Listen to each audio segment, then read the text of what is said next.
The whole journey could be driven in around 3 hours, but that would defeat the purpose of driving this fantastic road trip. You can spread the trip out over a 6 to 8 hour day or make it an overnight trip.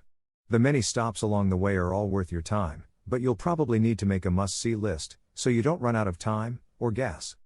1.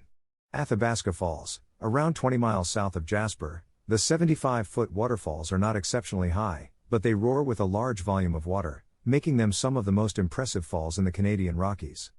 2. Sunwapta Falls. Fed by the Athabasca Glacier, the Sunwapta Falls are divided into the upper and lower sections. The upper falls are easily accessible, but you need to hike a short distance, less than a mile, to get to the lower falls.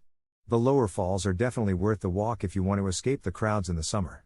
Sunwapta Falls are about 34 miles from Jasper. 3. Athabasca Glacier and Columbia Icefield. The Columbia Icefield is the largest in the Rocky Mountains and the largest that sits south of the Arctic Circle. The icefield covers 125 square miles, is 328 to 1,197 feet deep, and receives up to 275 inches of snowfall each year. The Athabasca Glacier is one of 6 terminal moraines on the Columbia Icefield and is the easiest to visit. You can park quite close to it and walk right up to it or take a tour in a Mammoth Ice Explorer vehicle. The Columbia Icefield Center provides interesting exhibits on the science and geology of glaciers. It informs visitors about the threats of climate change. The Athabasca Glacier alone retreats about 16 feet per year.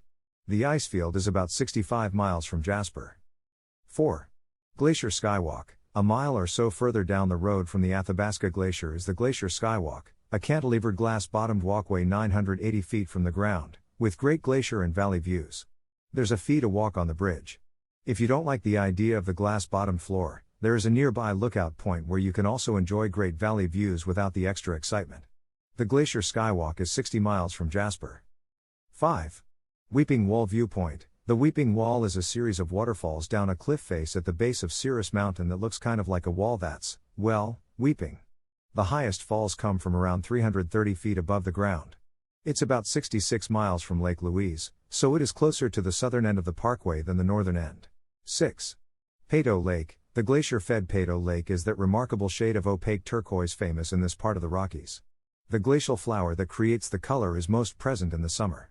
This is a popular stop and for a good reason. The views from the high lookout point above the lake are incredible. Just don't be that person who scales the safety barriers to take a risky selfie in front of the view. Peyto Lake is about 26 miles from Lake Louise, so it can easily be visited on its own on a quick trip from Lake Louise or Banff. 7. Bow Lake and Crowfoot Glacier. Bow Lake is one of the biggest lakes in the Banff National Park, and the Crowfoot Glacier, that sort of looks like a crow's foot if you have a good imagination, is suspended in the mountains behind it. As well as the attractive turquoise lake surrounded by mountains and glaciers, there's the nearby Bow Glacier Falls that are worth hiking too. It's about a 3-mile hike from the parking lot at the lake, and the walk is mainly around the edge of the lake. 8. Lake Louise. At the southern terminus of the North-South Icefields Parkway, where Highway 93 meets the East-West Trans-Canada Highway, is gorgeous Lake Louise. Less than an hour's drive from Banff Town, 35 miles, Lake Louise is an alternative accommodation base, especially if you're looking for high-end accommodation.